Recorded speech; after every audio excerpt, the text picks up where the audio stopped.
Tell us a little bit of the backstory. Like you mentioned, you guys go back a little bit. How can you talk about that relationship a bit?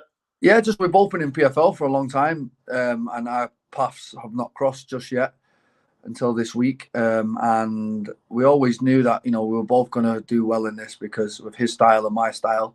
And I believe that this fight was inevitable at some point.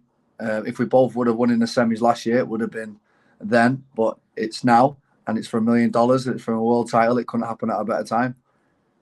Yeah, and I saw those photos PFL sent out as well, with you guys having the belts on your shoulder. Do you feel like you both did it, but do you feel like that's like bad juju? You know, some athletes in sports, like they won't touch the championship until they win it, or like things like that, or does that not really enter your mind? Someone else said that, like, are you sure you want to touch it? I'm like, of course I want to fucking touch it. It's mine. Like, I don't know why everyone's getting all weird about touching the belt. I'm happy to grab that belt, take pictures with that belt, because it's coming home to England with me.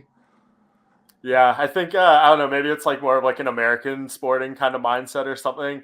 But it's no one's belt right now, right? I feel like sometimes I see in promotions they'll like have the challenger post Yeah. the belt so they can like post a graphic or whatever if they win. But yeah, that's no one's belt at the moment, and you feel like it's yours. I'm sure. Did it feel right with it over your shoulder? Oh, it felt great. Nice and heavy. Big slab of gold.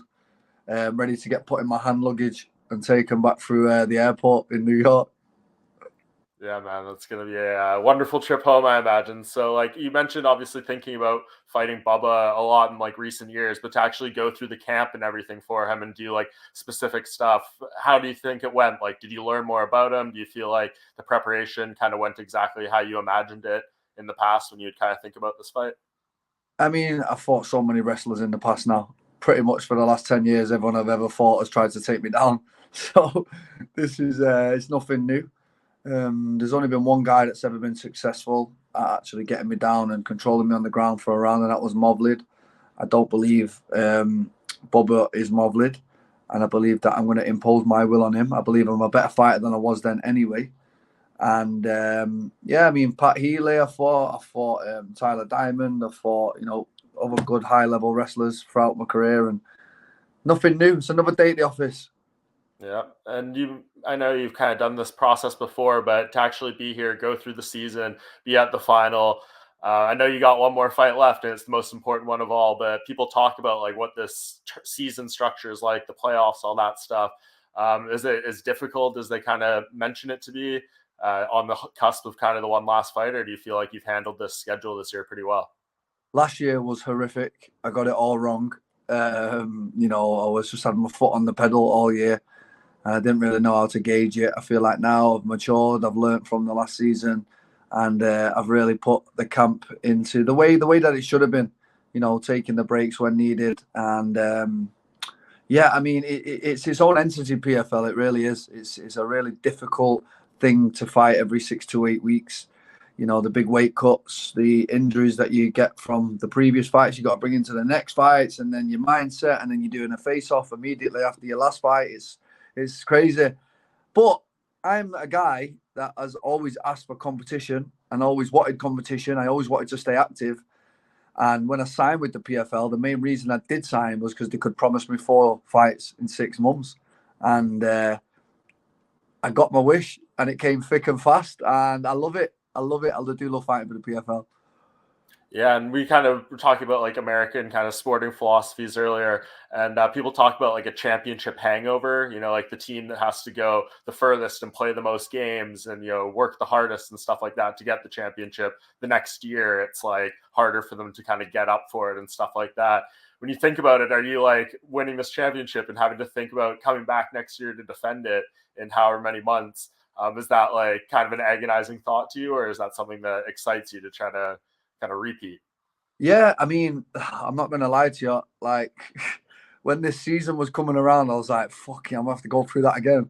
Like, it's literally that in your head. It's crazy. It is. It's a wild time. You have to put your life on hold, completely put your life on hold, and just dedicate everything to the PFL for the time that it's on. But the rewards are great.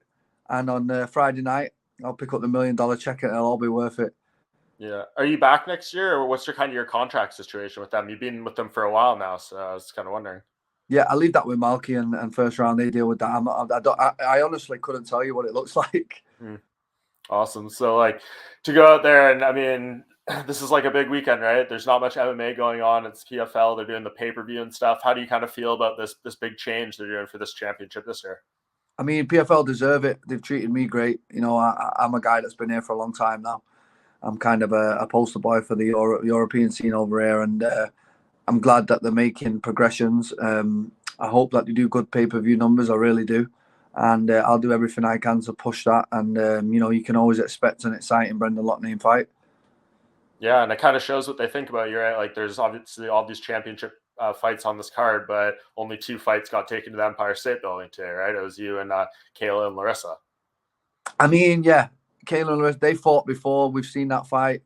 Everybody's interested for a Bubba and Brendan. You've got the All-American wrestler, and you've got the European striker.